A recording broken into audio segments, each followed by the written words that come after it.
Les vraies voix Sud Radio, le mot du jour. Alors. Et le mot du jour est le mot pénurie, puisque la pénurie de carburant menace, conséquence des grèves dans les raffineries des groupes pétroliers Total et ExxonMobil.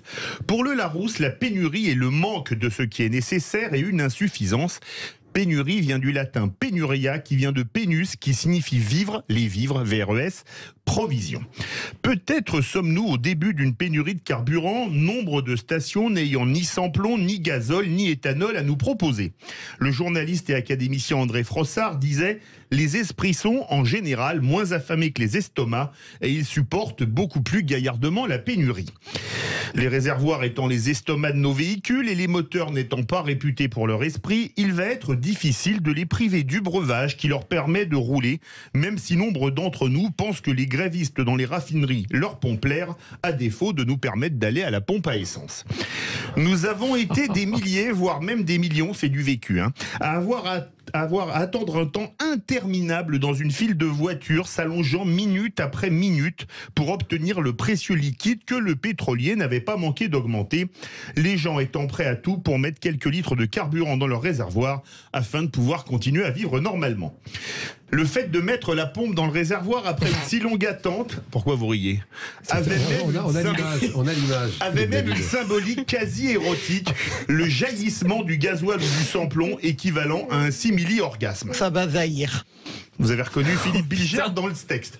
Une vision positive de la pénurie aux antipodes de celle de Bruno Mazur qui écrivait dans son petit livre, je cite, « Le principe de la pénurie fonctionne à l'inverse de l'érotisme.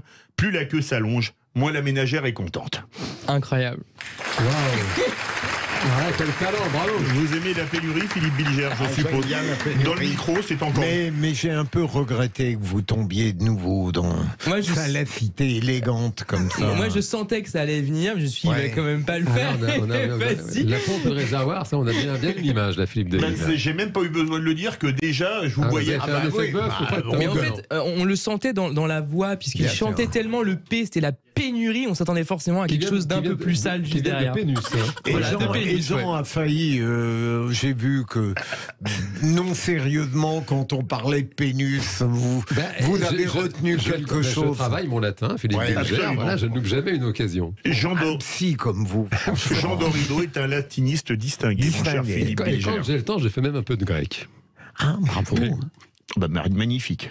C'est important le pathos. Les vraies voix. Et c'est avec le pathos. C'est ce que vous voulez faire encore 4 heureux. Alors là, on est parti. Allez. 4 entrées pour le Futuroscope.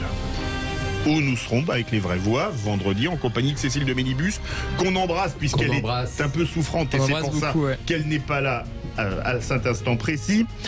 Allez, un chiffre entre 0 et 10, Philippe Bilger. 8. Jean Dorido. Le 7. 15. 6. 21. C'était le 20e tout à l'heure. Le 21e appel au 0826 300 300 gagne 4 entrées au Futuroscope. Le 21e appel 0826 300 300. Aude attend vos appels. On se retrouve tout de suite pour les tours de table des vraies voix.